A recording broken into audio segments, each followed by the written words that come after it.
Tambyolo ng kapalaran. Laglagan na! Drumroll please.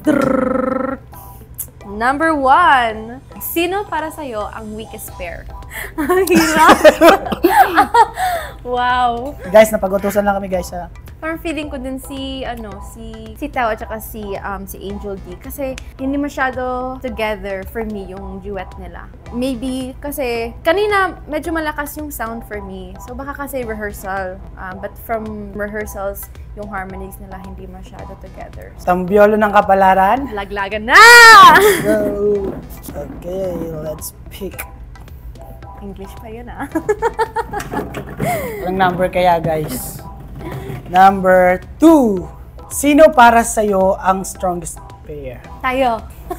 Of course, hindi na kami lalayo kami na. No? Siyempre, lalayo pa ba kami? Nandito na kami, kailangan namin lumaban. Para sa akin, kami yung strongest pair. Para think positive lang, di ba?